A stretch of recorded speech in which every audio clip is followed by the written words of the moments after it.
Hello everyone, welcome to my Emmerdale channel. I hope everyone is having a wonderful day. Smit and Laurel in terrible danger in Emmerdale.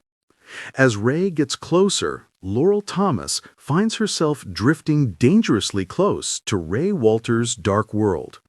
As Emmerdale pushes their twisted connection to breaking point, there is something unsettling, yet strangely tender, in the way Ray shifts when Laurel is around, as though she draws out a version of him he barely recognizes.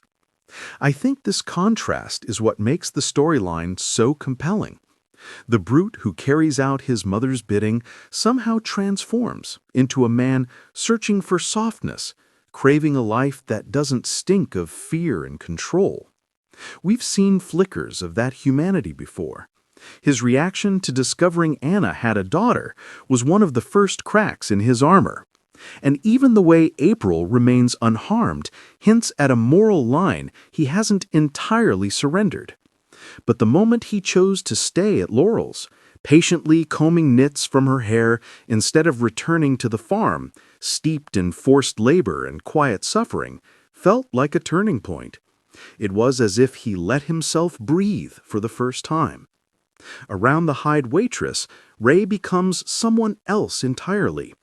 There's warmth, hesitation, even a gentle awkwardness that suggests he wants to believe he can be more than Celia's instrument.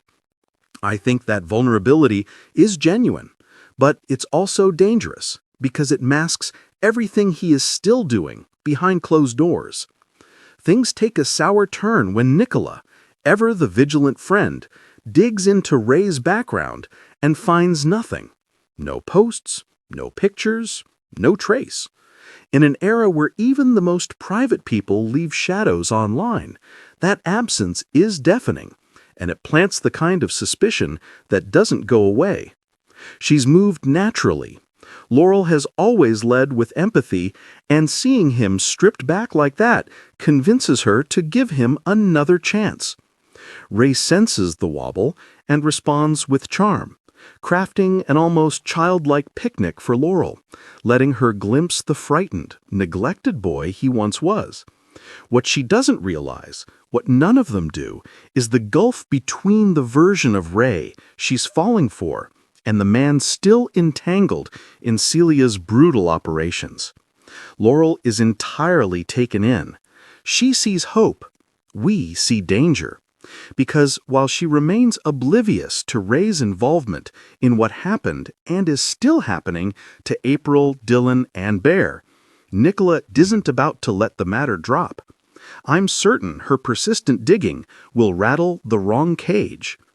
And the wrong cage in this case belongs to Celia. With confirmation that Celia's reign is reaching its end, someone is clearly about to expose the exploitation ring. But Celia has never been the type to be dragged down quietly.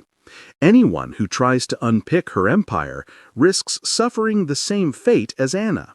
A terrifying thought, especially as Laurel drifts deeper into Ray's orbit, which leaves one question lingering uncomfortably in the air. If Celia decides someone needs to be removed before the truth comes out, could Laurel be the one who pays the price?